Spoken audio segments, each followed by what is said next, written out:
Gracias, Señor Jesús, por tu misericordia, por tu gracia, por tu fidelidad, por tu amor, porque nos permites estar una vez más postrados ante ti, reunidos alrededor de tu nombre, para conocerte, para ser llenos de ti, para ser fortalecidos, para recibir, Señor, un poco más de esa virtud celestial, de ese don inefable, Señor, que eres tú mismo, Señor Jesús. Padre, que hoy realmente sea de provecho cada reunión que tu pueblo tiene y que por sobre todas las cosas tú te glorifiques en su vida, Señor. Ministrale, Señor, suple sus necesidades, cura sus almas, transforma sus mentes, fortalece sus espíritus, Señor, cura sus cuerpos, Padre. Trae el don, trae la gracia, Señor, que ellos necesiten conforme a tu voluntad, Señor. Que a través de la administración de la palabra, Señor, que en cada lugar se imparte, Padre, los oídos sean abiertos, los ojos, Señor, sean abiertos también, para que ellos puedan ver la luz de tu evangelio, ¿verdad? Puedan apreciar la gloria de tu nombre, Señor. Gracias, Jesús. Amén. La semana pasada pues comenzamos con una serie que se llama Cumpliendo toda justicia. Y básicamente vimos que mi Señor en ese famoso sermón, el Sermón del Monte, hizo una declaratoria a la que nos pone a toda la iglesia, a todos los redimidos, en una posición de advertencia y de énfasis en esa palabra que él dio. Porque básicamente él dijo que si nuestra justicia no supera la justicia de los fariseos y de los escribas, no entraremos en el reino de los cielos. Entonces se nos formulan tres preguntas. ¿Qué es lo que Dios define como justicia? ¿Quiénes son realmente los fariseos y los escribas? ¿Y cuál era su justicia?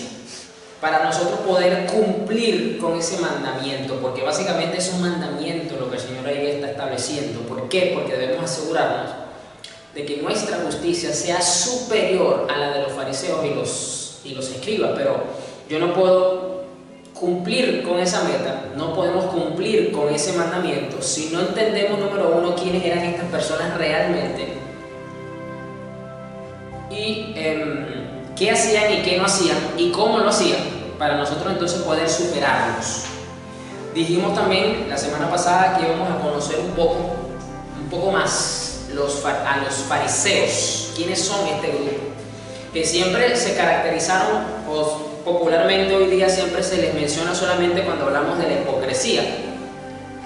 Y creemos que simplemente por no cumplir con ese punto, es decir, por dejar de ser hipócritas, por salvaguardarnos de la hipocresía, ya estamos cumpliendo con lo que mi Señor Jesús dijo.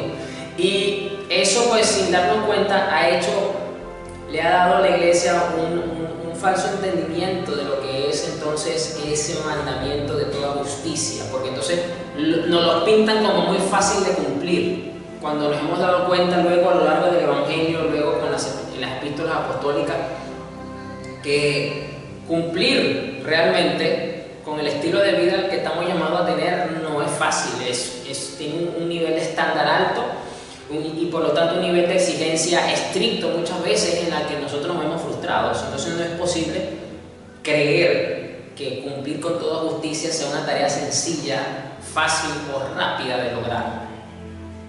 Y esto pasa precisamente porque no se ahonda sobre quiénes son los fariseos. ¿Quiénes son este grupo de personas que a lo largo de los evangelios tienen tanta interacción con Jesús? Más que todo desde el punto de vista negativo, porque siempre buscaban era hacerle un daño a Jesús y eran siempre ellos los reprendidos, eran siempre ellos los que salían, como decimos en Venezuela, con las tablas en la cabeza, ¿no? Y gracias a esas tablas en la cabeza nosotros aprendemos muchas cosas también. Pero más allá de estos momentos en los que los encontramos en las Escrituras, tenemos que mirar con mucho más detenimiento, con mucha más atención, quiénes son esta gente. ¿Qué son esta gente? Vamos a Mateo 23, versículo 1. Mateo 23, un capítulo donde precisamente hoy lo vamos a mirar muchísimo, porque Jesús aquí le dedica bastantes palabras a los fariseos, a los escribas. Y aquí vemos algo muy interesante.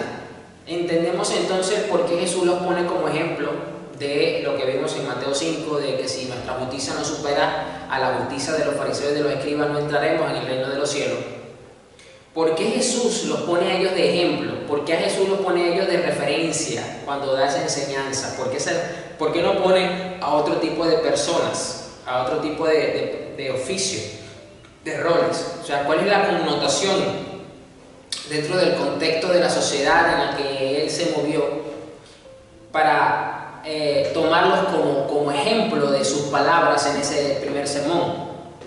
Y en el versículo 1 dice: entonces Jesús les dijo a las multitudes y a sus discípulos: los maestros de la ley religiosa y los fariseos son los intérpretes oficiales de la ley de Moisés. Esta es la razón por la que Jesús los pone de ejemplo en aquellas palabras que son la base de esta serie.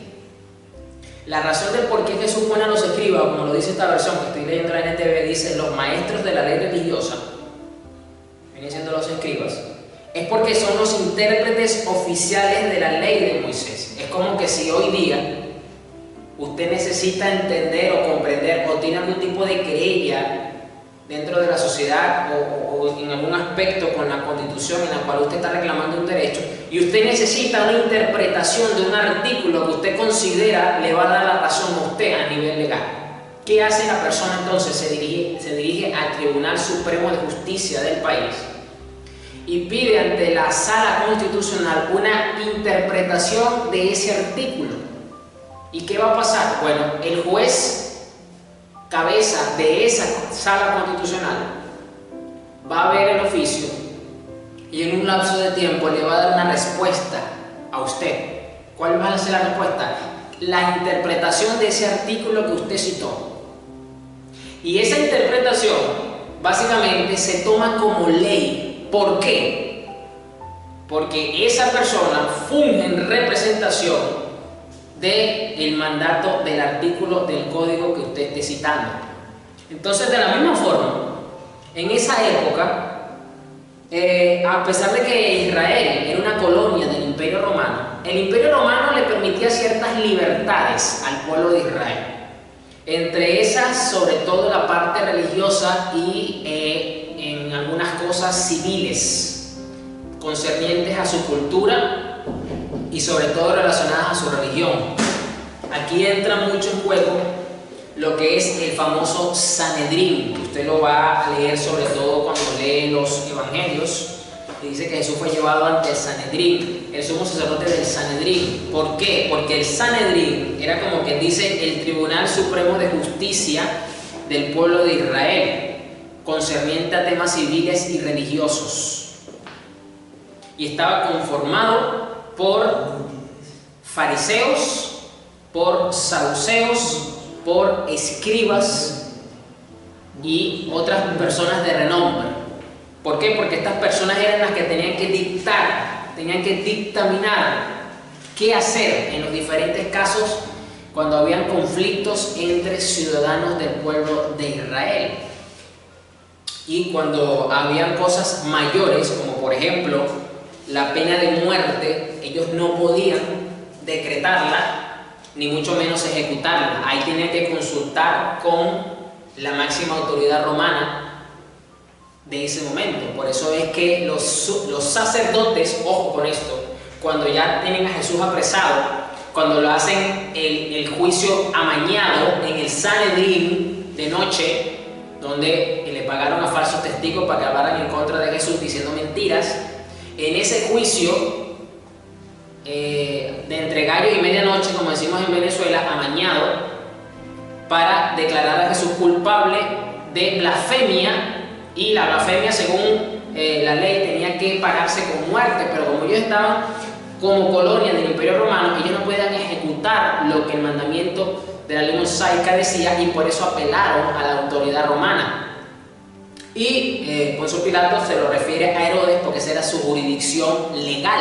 Y Herodes dice, bueno, a mí ya no me interesa lo que haga con este hombre, así que básicamente Herodes fue el primero que se lavó las manos y se lo manda otra vez a Pilato. Y Pilato, bueno, pues hagan con este hombre lo que sus leyes les digan que tienen que hacer. Básicamente fue lo que hizo Pilato y fue cuando se lava las manos. Pero fue el Sanedrín, estas autoridades formadas por fariseos, los que ejecutan y declaran que Jesús es un blasfemo y tiene que morir por blasfemar. Entonces, estos fariseos, como lo dice aquí, eran los intérpretes oficiales de la ley de Moisés. Por eso la importancia de los fariseos dentro de la sociedad. Por eso Jesús los pone como ejemplo y le dice, ellos son los intérpretes. Ellos son figuras relevantes para ustedes. Porque ellos son los que les indican qué es lo que quiere decir la ley dada a Moisés para que usted la cumpla. Entonces, hay un detalle, ustedes tienen que superar la justicia de esta gente. Ahora usted entiende mucho mejor el contexto del momento, que estos fariseos eran simplemente los líderes religiosos de la época. No, tenían mucha más influencia, tenían mucha más posición dentro de la sociedad de la época de Jesús. No son cualquiera. Entonces cobra mucho más peso las palabras de Jesús, porque se las está diciendo a los apóstoles también, como lo acabamos de decir aquí. Jesús le dijo a las multitudes y a sus discípulos, que en este caso eran la representación de todos nosotros, porque ellos eran la iglesia en ese momento, eran los líderes de la iglesia y formaban lo que hoy día somos usted y yo, la iglesia del Señor. Luego continúa diciendo, por lo tanto, practiquen y obedezcan todo lo que les digan, pero no sigan su ejemplo. ¿Por qué? Porque Jesús le dice a esta gente, practiquen y obedezcan todo lo que les digan.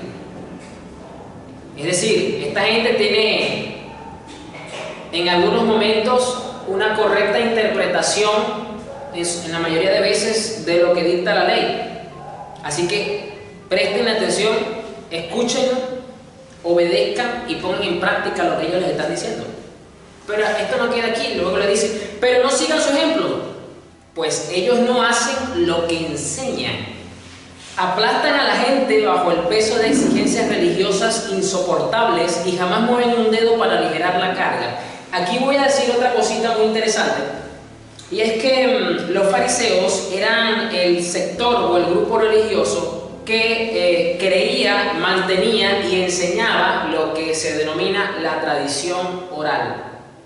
Es decir, para ellos la tradición escrita es la ley dada por Dios y la tradición oral son supuestamente enseñanzas que también fueron transmitidas desde Moisés, pero que no vinieron escritas en las tablas, no forman parte directa del Pentateuco, de la Torá, pero que también ellos la observan y prácticamente la ponen al mismo nivel de la Torá y de la ley dada por Dios. Entonces, ¿qué pasaba? Que dentro de estas supuestas normas habían realmente mandamientos de hombre, tradiciones rabínicas, generacionales, etc., y que muchas veces eran hasta difíciles de cumplir. Y ese era el mayor no, fue uno de los puntos que Jesús siempre le cuestionó a los fariseos. Porque, por ejemplo, hay una parte donde dice, es que ustedes ponen las leyes de los hombres al mismo nivel de las leyes de Dios. Y este era otro punto que tenían en diferencia con los saduceos, que eran otra facción de la época que formaba parte del Sanedrín, ya lo dije hace rato, pero ellos no creían en la tradición oral. Para ellos era simplemente la tradición escrita, la Torá, la ley de Dios. Si no está escrito, no lo cumplo, no lo practico, no lo enseño. Eso era una de las diferencias que tenían los fariseos con los saduceos. Y entonces Jesús dice acá, practiquen y obedezcan lo que les digan, pero no sigan su ejemplo, pues ellos no hacen lo que enseñan, aplastan a la gente bajo el peso de exigencias religiosas insoportables y jamás mueven un dedo para aligerar la carga. Está haciendo mención a esa tradición oral que promovía y enseñaban celosamente los fariseos, que básicamente no tenían realmente ningún tipo de relevancia e importancia en la comunión con el Señor, más allá de cuestiones externas. Entonces, uno de los puntos, aquí vamos a ver ahora, de lo que resta de tiempo, algunos puntos que encontramos en las Escrituras que debemos nosotros de considerar para superar la justicia de los fariseos. Y este primer punto que encontramos acá es que los fariseos eran hábiles para decir y no hacer. Los fariseos eran buenos para decir y no hacer, es decir, no había coherencia entre lo que enseñaban y su estilo de vida. No tenían moral. Por eso que cuando, sobre todo la Reina Valera dice, hay una parte en el Evangelio donde dice que la gente se maravillaba de las enseñanzas de Jesús porque hablaba como quien tiene autoridad. Y yo sé que al principio cuando uno lee esas palabras, cuando uno ha profundizado, uno dice, pero ¿a qué se refiere? Y ahí ese pasaje se refiere a que había autoridad moral de parte de Jesús para enseñar. En Jesús no había esta incoherencia entre lo que decía y lo que vivía Jesús. Algo que sí pasaba con los fariseos.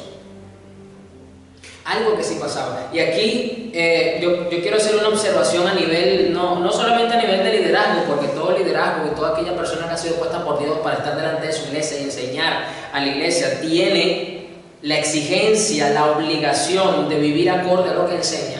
Pero también dentro del pueblo encontramos este problema. ¿Por qué? Porque la iglesia hoy día ha entrado en esta actitud de querer saber cosas nuevas, porque ya aparentemente lo saben todo, sobre todos los temas que se pueden hablar, y no están tomando en consideración realmente aplicar todo eso que dicen saber. Yo le voy a decir una cosa, es preferible que usted conozca bien sobre un solo tema, pero que usted viva su vida aplicando ese tema, a que usted conozca todos los temas y que todos los tenga por la mitad, o que básicamente la mayoría no los ponga en práctica. Es preferible. Es preferible de esa manera. Es decir, es importante tener un conocimiento claro desde el punto de vista doctrinal, pero también es importante tener un conocimiento experimental, vivencial, de aquello que ya tú estás entendiendo y estás asimilando y estás enseñando. O sea, las dos cosas son importantes. Y esto es un punto, fíjese que Jesús lo dice aquí muy claro. Los fariseos eran hábiles para decir y no hacer. Jesús se lo reconoce. Ellos son los intérpretes oficiales de la ley. Por lo tanto, obedezcan y practiquen todo lo que les digan, pero no sigan su ejemplo. ¿Por qué? Porque no tienen ejemplo que mostrar. El ejemplo que están dando es malo. No aplican lo que enseñan. Y de paso, muchas veces las enseñanzas que dan sobre las tradiciones orales es mero mandamiento de hombre tan fuerte, tan pesado, que a la gente se le hace casi que imposible cumplir con muchas de esas exigencias. Y dice que jamás mueven un dedo para aligerar la carga. Jamás mueven un dedo. Son incapaces siquiera de mirar para socorrer y levantar el ánimo del pueblo cuando se ven que están siendo frustrados por lo que ellos mismos enseñan. Entonces, para yo superar la justicia de los fariseos, esto es un punto fundamental. Y aquí le recuerdo, esto más allá de que si usted es pastor, líder, diácono, anciano en la congregación y usted está en una posición de enseñanza dentro del cuerpo de Cristo, esto aplica para toda la iglesia en general. Para toda la iglesia en general. Debemos de vigilar, de practicar lo que estamos conociendo y lo que ya sabemos. Esforzarnos siempre por superar a nosotros mismos nuestro nivel de práctica. Si usted quiere ponerse una meta de vida cristiana, de lo que le resta de año, póngase esa meta. Póngase esa meta. Y de esa forma vamos a estar superando a los fariseos, por lo menos en este punto, que no es cualquier punto, es bastante. Ya con este punto, pues, tenemos bastante tela que cortar, como decimos allá en Venezuela.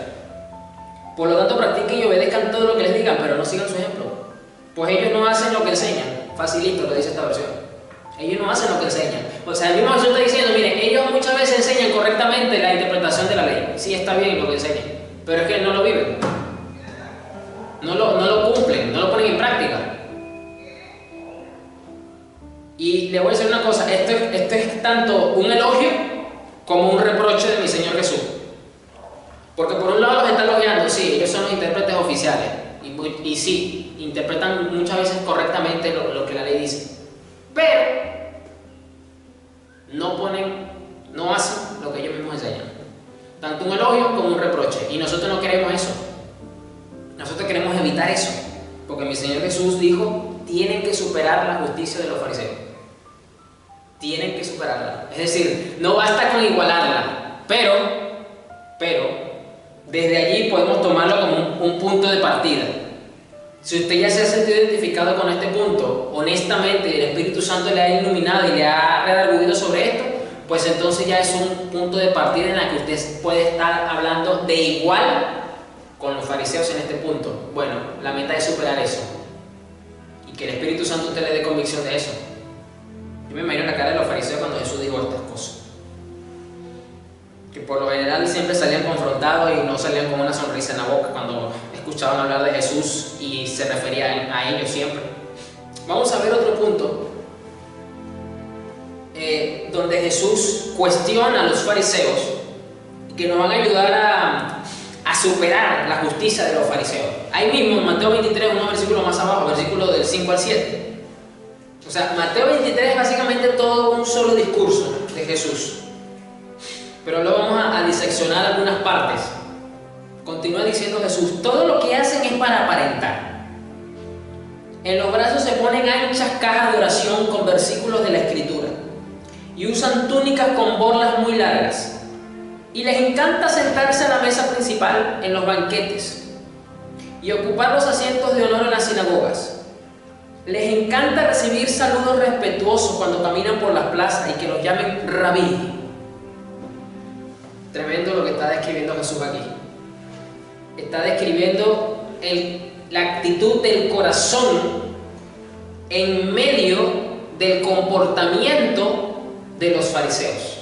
Estos fariseos, o estos gran número de fariseos, porque no puedo generalizar y usted va a entender, eran hábiles para hacer cosas, para ser vistos por los hombres, buscaban ser vistos por los hombres y por eso buscaban aparentar. Yo pregunto, ¿cuántas veces nosotros no hemos aparentado delante de un pastor o delante de un grupo una supuesta espiritualidad que quizás no tenemos? ¿Cuántas veces quizás hemos aparentado algo? Yo voy a poner un ejemplo muy práctico, muy simple, en la que muchas veces incurren algunos miembros por la presión denominacional en la que se encuentran. Por ejemplo, hay un sector de la iglesia pentecostal que dice que si tú no estás bautizado en el Espíritu Santo, tú no tienes el Espíritu Santo y ni mucho menos tienes el poder del Espíritu Santo, que básicamente eres un cristiano incompleto. Lo estoy resumiendo de esa manera. Entonces aquellos nuevos creyentes, sobre todo, se sienten en la presión denominacional por hablar en lenguas, porque también se dice que esa es la principal señal. Entonces incurren en la práctica de aparentar que están hablando en lengua. Están aparentando una supuesta espiritualidad que no tienen. Y aquí no quiero entrar en ese punto doctrinal, simplemente lo estoy poniendo como ejemplo de lo que puede ser una apariencia dentro de la iglesia. Disfrutaban usando vestiduras religiosas que los distinguían de otros. Todos tenemos vestiduras sacerdotales, según el apóstol Pedro, porque ahora somos una nación de sacerdotes, una nación santa. Y el que yo haga alarde o aparente una supuesta religiosidad o espiritualidad delante de las personas, delante de un grupo, porque quiero verme espiritual delante del pastor, porque quiero llamar la atención de fulano, me está haciendo un fariseo, porque estoy aparentando algo que no soy, o que no tengo, o que no hago. Entonces, aparentar unas vestiduras que no soy, que no tengo, me hace ser un fariseo. Y Jesús dijo, tienes que superar la justicia de los fariseos. En los brazos se ponen anchas cajas de oración con versículos de la Escritura. Otro momento donde muchos incurren en apariencia es, por ejemplo, en los cultos de oración, cuando quieren hacer alarde de todo su conocimiento bíblico y hacen oraciones muy extensas o con cierto énfasis, y la gente dice, wow, porque este hermano ora, esta hermana tiene un nivel de oración, y quizás en su casa ni siquiera ora para bendecir los alimentos. ¿Se da cuenta cómo podemos incurrir en el mismo error fariseico y Y somos unos fariseos por esto. Y no estamos superando a los fariseos de la época. En los brazos se ponen anchas cajas de oración con versículos de la Escritura. Y usan túnicas con borlas muy largas. Y les encanta sentarse a la mesa principal en los banquetes y ocupar los asientos de honor en la sinagoga. Y esto lo voy a decir con mucho dolor, pero con mucho conocimiento de causa y de fondo. Vengo de un ministerio donde se hacía lo imposible por hacerse notar delante del liderazgo de la iglesia para ganar posición dentro del liderazgo de la iglesia y ganar influencia y ganar un nombre dentro de esa organización. De ahí yo vengo. Hasta el nivel, porque todo esto, como les dije, duré muchos años en ese ministerio y vi muchas cosas cerca del liderazgo o del entorno del liderazgo, donde eran capaces de meterle la zancadilla a un hermano para que se caiga, para que lo miren ahí y los pongan. A ese nivel. ¿Por qué? Porque están buscando sentarse en la mesa principal y ocupar asientos de honor, ocupar puestos de honor, o tener liderazgo, posiciones de autoridad e influencia dentro de la iglesia, tal cual como lo dice aquí la palabra. Y usan túnicas y les encanta sentarse a la mesa principal, les encanta estar cerca del liderazgo principal y ocupar los asientos de honor en la sinagoga, tener posiciones de influencia y de autoridad dentro de la organización eclesiástica. Les encanta recibir saludos respetuosos cuando caminan por las plazas, es decir, ser reconocidos. Ahí viene el doctor fulano de tal, ahí viene el licenciado en teología tal, ahí viene el apóstol, profeta, evangelista, maestro, summa cum laude fulano de tal. A veces yo me pongo a mirar los videos que me recomienda YouTube o Facebook o las prédicas tal, y yo veo los títulos con las que presentan a las personas, a los predicadores. ¿Para qué tanto título? Les encanta recibir saludos respetuosos, es decir, reconocimiento. Sí es cierto, nosotros hablamos de un reconocimiento de parte de los siervos que son realmente siervos de Dios, y aquí no me estoy refiriendo solo a nivel ministerial, sino que cualquier persona que realmente tenga una actitud de siervo dentro de la iglesia debe ser reconocido, porque el apóstol Pablo dijo: no debáis a nadie nada, dice el apóstol Pablo. Respeto al que respeto merezca, honor al que honor merezca. Entonces esto no solamente aplica para el liderazgo de la iglesia. Les encanta recibir saludos respetuosos cuando caminan por las plazas y que los llamen rabí, maestro. Eso es lo que significa rabí, maestro. Oh, aquí viene el excelentísimo, el maestro. Aquí viene el ungido de Jehová. Este pastor sí es espiritual, o sea, ese reconocimiento empalagoso que perjudica, que daña la verdadera espiritualidad. Entonces ellos disfrutaban usar las vestiduras religiosas con el fin de engrandecer el ego, cuando Dios nos ha llamado es a crucificar el ego. Y siempre lo que pasa es que cuando hablamos de la crucifixión siempre se nos enfoca solamente a crucificar las pasiones carnales, el viejo hombre y todo aquello, pero cualquier cosa que estimule el ego humano debe ser crucificado. Y yo le voy a decir una cosa: si usted quiere bendecir a su pastor, si usted quiere honrar a su pastor, hágalo, pero de una manera santa, de una manera sana, que no alimente el ego negativo, que no lo infle, porque algo que está inflado puede ser que esté hinchado, y algo que está hinchado es porque hay una infección. Y si hay una infección es porque hay un problema. Yo no tengo problema a mí cuando me dicen hermano, me dicen pastor, o me dicen hermano pastor, como en algunas ocasiones me ha pasado. Eso a mí no me hace más ni menos, ni mucho menos. Simplemente me recuerda lo que soy y ya está. Que lo más importante es que Dios se glorifique. Y para los que me tienen para los que me siguen y me tienen en Facebook, usted se va a dar cuenta que yo ni siquiera uso el término pastor dentro de mi descripción personal. Simplemente tengo mi nombre y mi apellido y ya está, suficiente. Y en mi cuenta de Instagram también, para los que me siguen y me tienen agregado en Instagram. Obviamente tengo un nombre, un término particular y debajo mi nombre, ya está, suficiente.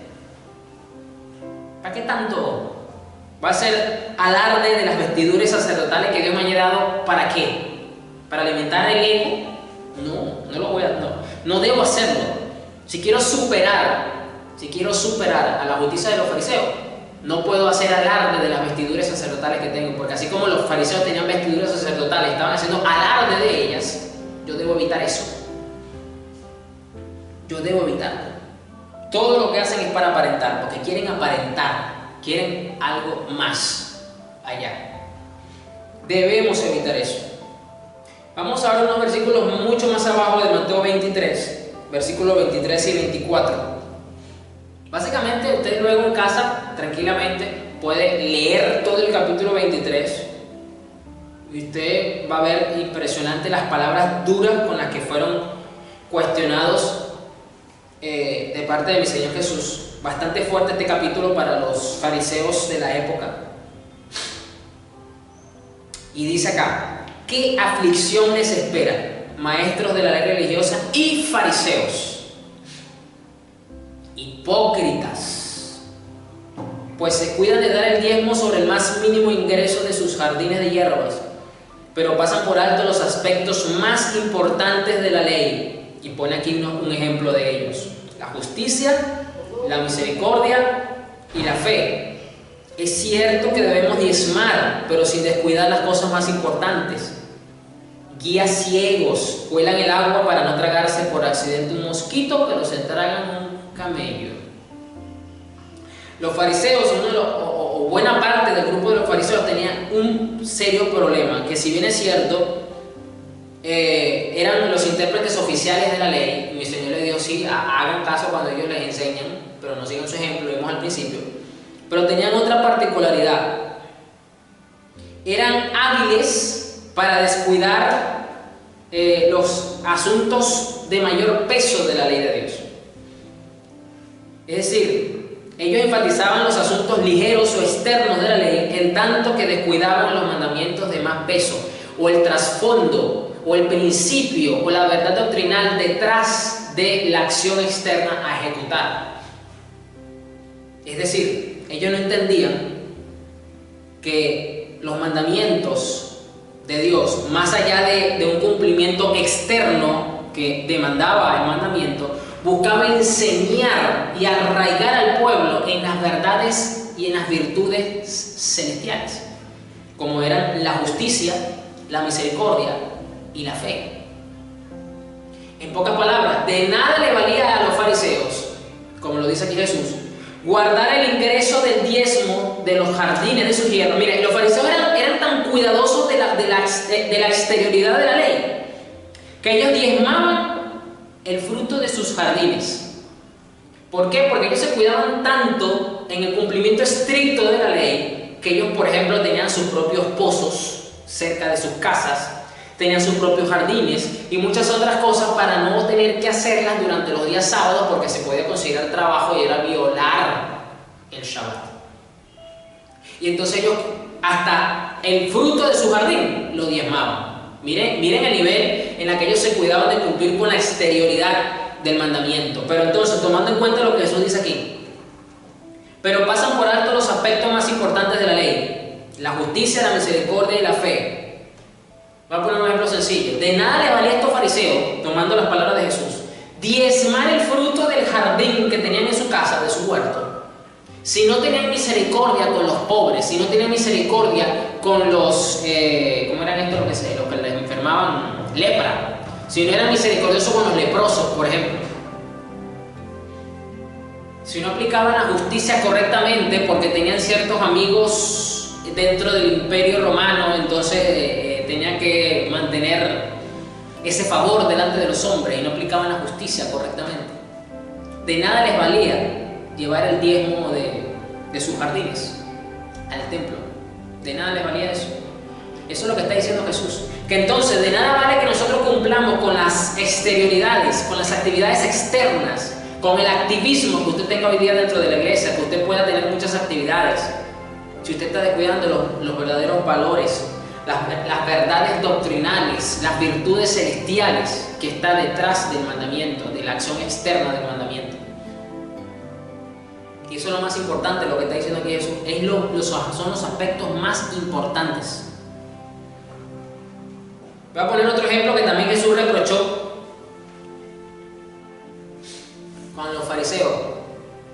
precisamente lo ponen ellos de ejemplo. Ustedes dicen que ustedes tienen un dinero y se lo van a dar a Dios y que por eso no pueden ayudar a los padres, porque ese dinero está consagrado a Dios. Pero Jesús los reprocha y dice que realmente lo importante es cumplir con la exigencia que Dios pone, de que de nada vale cumplir con ese dinero, supuestamente dárselo a Dios, y no estás honrando a tus padres que en ese momento lo están necesitando. Yo le enseñaba en la iglesia el día viernes que tuvimos actividad, estuvimos en la iglesia de casa, que el Señor nos llevó a mirar los 10 mandamientos precisamente en Éxodo 20. Y el Señor nos mostró que de los 10 mandamientos, 6 son en relación con el prójimo. Y que entonces para yo poderme relacionar con este Dios de pacto que aparece allí, yo debo entonces preocuparme por mantener buenas relaciones con el prójimo, porque de esa forma yo estoy fortaleciendo mi comunión y mi intimidad con el Dios del cielo. Entonces yo no puedo pasar por alto la justicia, la misericordia y la fe. Tremendo, tremendo lo que Jesús está diciendo acá. Es cierto, miren lo que continúa diciendo, que deben diezmar. Es decir, no está mal. Mire, aquí volvemos a ver lo que vimos al principio. Jesús le vuelve a dar un elogio, pero le vuelve a dar también otro reproche. Es cierto que deben diezmar, pero sin descuidar las cosas más importantes. Guías ciegos.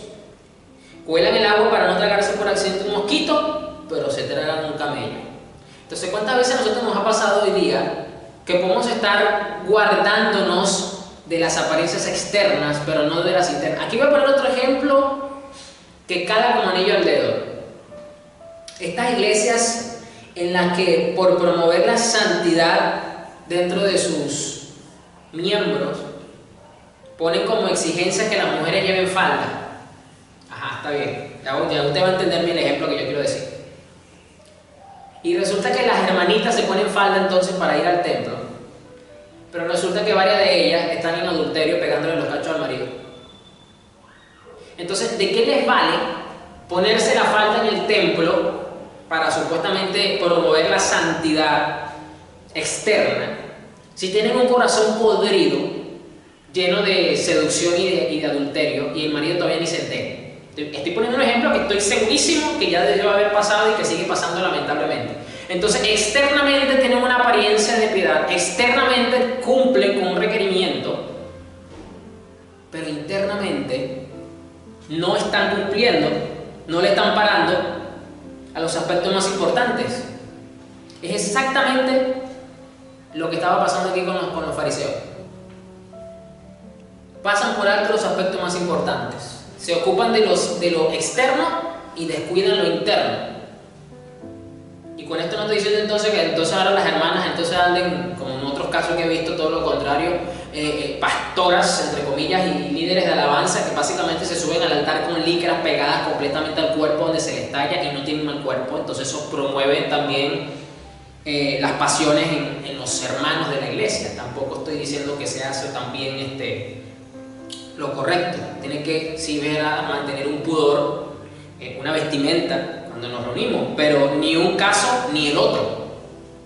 ¿Por qué? Porque están descuidando lo más importante. ¿Qué me enseña a mí? O sea, esto a mí me lleva a mí a preguntarme entonces, y esto es una enseñanza para todos, ¿qué me enseña a mí el mandamiento? Más allá del acto externo, ¿qué me enseña a mí el mandamiento? Por ejemplo, voy a poner un ejemplo práctico de la ley. Había varios casos donde la ley de Moisés decía que ciertas personas podían morir apedreadas por su pecado. Por ejemplo, los falsos profetas. Otro ejemplo, si mal no recuerdo mal, creo que los hijos rebeldes. Pero cuando digo hijo rebelde, no es como la rebelión que hoy día se ve, que el hijo simplemente le pega, le grita a los padres. No, el tema de la ley mosaica era un nivel de rebelión bastante fuerte. Y si mal no recuerdo, podía morir apedreado. Pero bueno, voy a poner el ejemplo del falso profeta, que dice que podía morir apedreado. Entonces, la acción externa era que tenían que lanzarle piedra y que muriera por su pecado. Ok, pero ¿qué me enseña a mí el mandamiento más allá del acto externo? Ese mandamiento, ¿qué moraleja puedo yo sacar? ¿Qué enseñanza puedo yo sacar de ahí? Sencillo. que Dios es tan santo y tan justo que debemos de respetar su nombre y no hablar por Él, ni usar su nombre para decir cosas que Él no ha dicho. Porque Él aborrece completamente con toda su alma tal acto. Eso es lo que yo aprendo. Eso es lo que yo veo que mi Señor quiso enseñar con ese mandamiento externo, con esa acción externa obligatoria que aparece en la ley de Moisés, y hay otros más. Entonces la gente se escandaliza por cosas como esta, pero no son capaces de ver más allá de la superficialidad de la acción externa del mandamiento de la ley. Que ahí es donde está la riqueza, ahí es donde está la enseñanza, ahí es donde está la virtud para nosotros, para nuestras almas. No son capaces de ver más allá. ¿Por qué? Porque se quedan solo con lo exterior. Y aquí dice que los que se ocupan solamente de esto y pasan por alto las cosas más importantes para solamente enfatizar las cosas externas o inferiores o pequeñas, van a sufrir. Lo dice mi Señor Jesús aquí, versículo 23. ¿Qué aflicción les espera? ¿Qué tipo de aflicción, pastor? No sé, eso ya le toca al Señor mirar qué tipo de aflicción será. ¿Por qué? Porque somos hipócritas. Pues se cuidan de dar el diezmo, es decir, la acción externa sobre el más mínimo ingreso de sus jardines de hierba, pero pasan por alto los aspectos más importantes de la ley. No podemos pasar por alto los aspectos más importantes de la ley, los aspectos más importantes del Evangelio. Yo conversaba con una persona por un acontecimiento familiar, la pérdida de un familiar que ocurrió, y yo compartía con esta persona, que también es cristiana, y bueno, estábamos conversando un poco sobre el fallecimiento de este familiar y lo que otros familiares que no son cristianos también están involucrados, evidentemente, porque son familia. Y pues estaban teniendo un comportamiento y una actitud pues esperada, nada inesperada para con él. Y evidentemente esto le estaba incomodando muchísimo, mucho. Y él en un punto de la conversación me dice, es que a esa persona le espera el infierno. Yo veo su comentario y yo solamente le dije, mira, recuerda que el único que tiene la potestad de enviar o no a alguien al infierno no somos ni tú ni yo. Y que indistintamente de la actitud que esta persona haya tomado para contigo, tenemos que tratarlo siempre con misericordia, porque son seres que están en ignorancia, y tenemos que orar por ellos como oramos por cualquier pecador en el mundo que no conoce a Cristo, a ver si Dios tiene misericordia y los salva, porque mientras tengan vida tienen esperanza. Así que hasta ahí no llego yo, le dije, porque yo no le puedo desear el infierno, ni mucho menos mandar al infierno a nadie. Y esta persona solo me dijo amén. ¿Qué fue lo que yo hice en ese momento? Recordarle que lo más importante del Evangelio, como lo dice mi Señor aquí, es la misericordia. Y que tenemos que indistintamente tener misericordia de todo. Yo no puedo salir a evangelizar al que no es familia mía con misericordia, y a la familia mía solo porque como son familia y no nos gusta muchas veces cómo se comportan con nosotros, no tenerle misericordia. Todo lo contrario, más misericordia le tenemos que tener. ¿Y qué fue lo que yo hice en ese momento? Simplemente recordarle a él los aspectos importantes del Evangelio. Recordarse que tenemos que tener misericordia. Que con la familia muchas veces no es fácil, porque como son familias siempre tienen presente al viejo hombre que conocieron y muchas otras cosas, sí, es verdad. Pero es donde más nos tenemos que esforzar entonces para recordar los aspectos importantes del Evangelio y que ellos lo vean y dejar lo demás en la mano del Señor. Inclusive recuerdo que le dije a esta persona, quizás tú no seas el instrumento de salvación que Dios va a usar para que ellos se salven, quizás es otra persona. Muy posiblemente, casi siempre pasa eso con la familia. Dios tiene que usar a otra persona para que se salven. Suele pasar. Entonces, cuando tú y yo nos enfocamos solamente en lo externo, simplemente estamos considerando las actividades evangélicas o cristianas o religiosas que hacemos, estamos comportándonos como unos fariseos. Yo le voy a decir una cosa, yo vengo de un ministerio donde yo llegué a tener, sin exagerarle, más de 5 reuniones por día, o cuando tocaba las reuniones de las diferentes áreas de servicio en las que yo me encontraba. Y un día mi papá me ve y me dice: hijo, pero es que tú estás teniendo demasiadas reuniones y yo no le veo, o sea, estás descuidando muchas cosas. En ese momento yo no le di mucha importancia a su comentario, pero luego que me topé con estas palabras de mi Señor Jesús acá que estamos leyendo, recordé ese momento que mi papá me dijo esa palabra, porque básicamente estaba descuidando realmente las cosas más importantes para ocuparme solamente de las cosas externas y de aquellas actividades religiosas por el Señor, que básicamente son las más importantes. Así que guardarnos de estas cosas es fundamental. Vamos a ver otro aspecto. Vamos a Lucas 16, versículo 13. Fíjense que entonces es posible que tengamos mucho más parecido con los fariseos de lo que usted y yo pensábamos. Y que con mucha más razón debemos de atender esa advertencia, esa exhortación de mi Señor Jesús para superar su justicia. Porque siempre cuando hablamos hoy día de fariseo lo relacionamos con dos, básicamente con una sola palabra, para resumir, religioso. Entonces creemos que porque si nos guardamos de la religiosidad, entonces ya somos diferentes a los fariseos. Pues ya usted se está dando cuenta que quizás tenemos mucho más parecido con los fariseos en algunos casos que otros. Y que no basta simplemente con tener una actitud religiosa para considerarnos fariseos. Lucas 16:13 nos dice acá: nadie puede servir a dos amos, pues odiará a uno y amará al otro, será leal a uno y despreciará al otro. No se puede servir a Dios y estar esclavizado al dinero. Los fariseos, escuchen, que amaban mucho su dinero, oyeron todo eso y se burlaron de Jesús.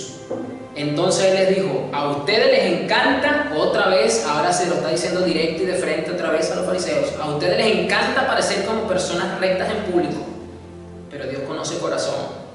Lo que este mundo honra es detestable a los ojos de Dios. Los fariseos eran amadores del dinero. Su verdadero Dios era Mamón, como lo dice la Reina Valera.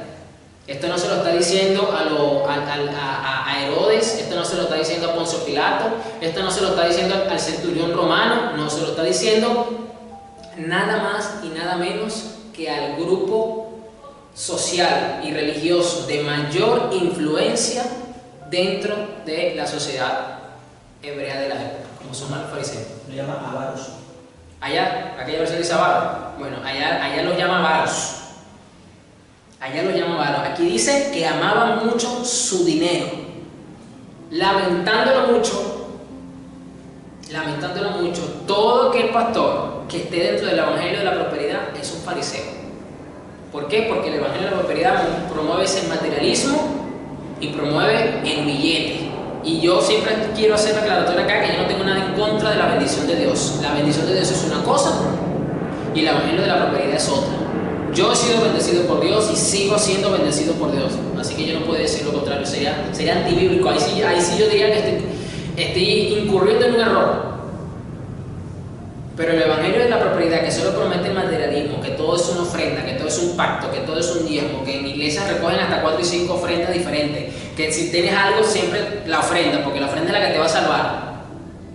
Pues déjame decirte que esos líderes y esas iglesias son fariseas. No lo estoy diciendo yo, lo está diciendo lo que dice la palabra.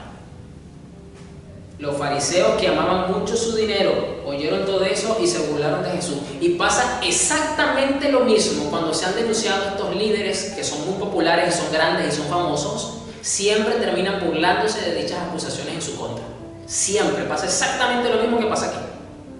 Se burlan. Algunos son prepotentes y arrogantes diciendo que se van a secar, eso que me están criticando, que les va a caer la maldición de Dios, etcétera, etcétera, etcétera. Mamón era su Dios y sin embargo podían ser rápidos para negarlo e intentar justificarse a sí mismos delante de los hombres. Tal cual. Tal cual. O como una profeta que dijo: los que traen la ofrenda de 1000 me hacen la cola por aquí, los que tienen la ofrenda de 500 por aquí y los que tienen de 50 por aquí. Y hubo un hermanito que lo que tenía eran, creo que era $10, $20 en el bolsillo y se acercó a darle su ofrenda al hermanito. Y el hermanito tenía: no, esa ofrenda no la recibe el cielo. Vaya y siéntese. Eso causó un escándalo terrible, no es para menos. Esto es una actitud fariseica, cuando tenemos apego hacia lo material, o nuestra mayor importancia o énfasis es lo material o el dinero. Es el material o el dinero.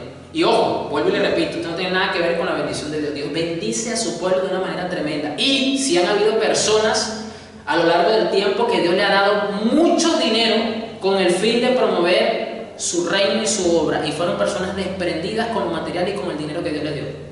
Conozco la vida de un hombre que Dios le dio mucho dinero.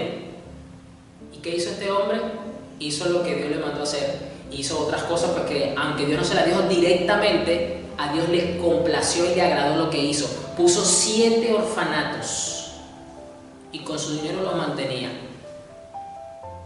Y dentro de esos orfanatos evangelizó a todos esos niños y los crió en el Señor hasta que fueron adoptados. Y buscaba siempre que fueran adoptados por familias de por lo menos que tuvieran principios y valores cristianos, entre muchas otras obras. Eso es fabuloso.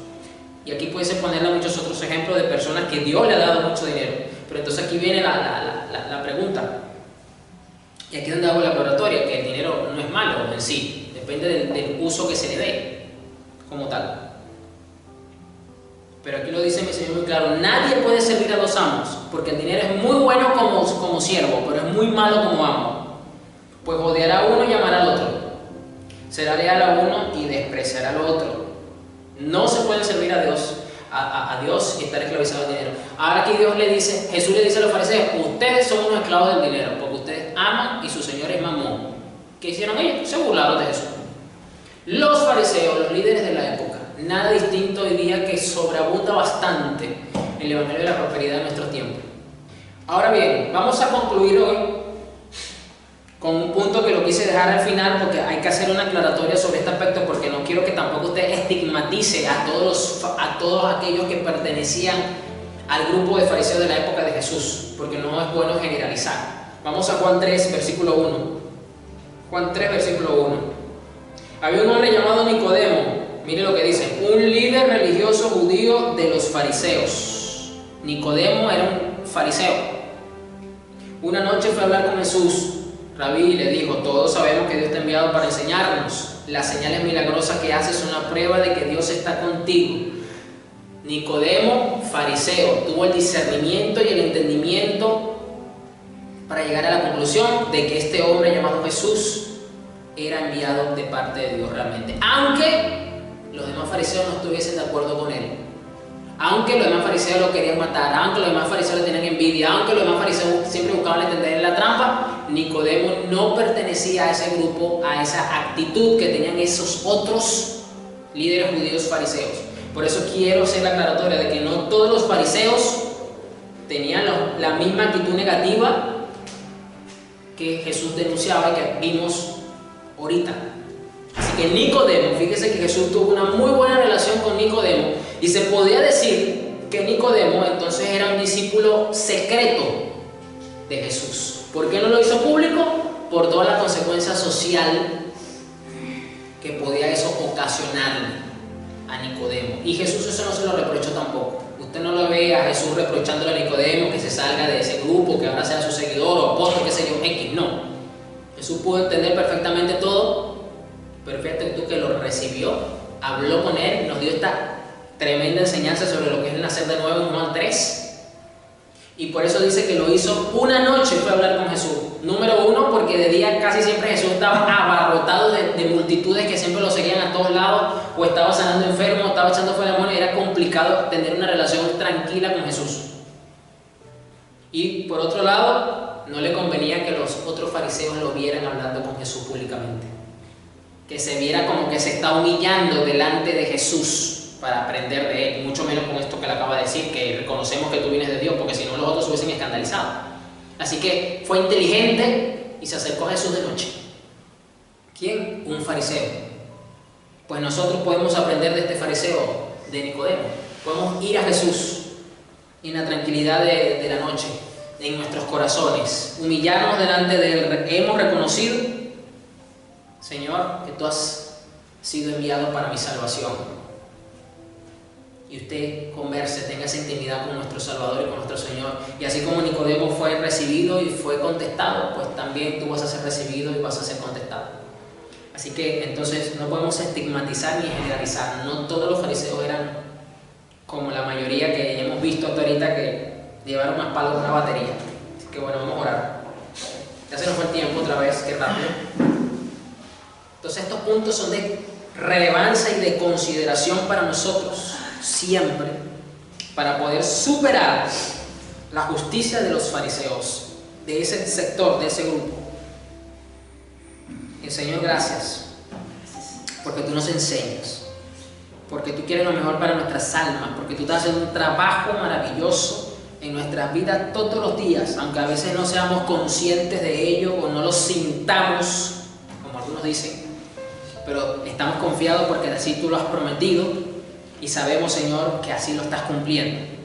Padre, ayúdanos y enséñanos a vivir conforme a tu justicia, para superar la justicia de los fariseos, Señor, para no ser considerado un fariseo de estos que son negativos, Señor. Que podamos más bien seguir el ejemplo, si se quiere, de Nicodemo, que era un líder judío de la época, que se acercó a ti, Señor, que buscaba conocerte, que buscaba aprender de ti, Señor, porque buscaba sobre todas las cosas glorificar tu nombre. Padre, ayuda a tu iglesia, ayúdala, Señor, provéele todo lo que necesiten, bendícela, bendice a tu iglesia, Señor, bendice a tus hijos, Señor, para que ellos, Señor, puedan expandir tu reino, para que ellos puedan tener vidas santas, piadosas, que sean de testimonio, Señor, a aquellos que no son tu pueblo. Gracias, Señor Jesús. Amén.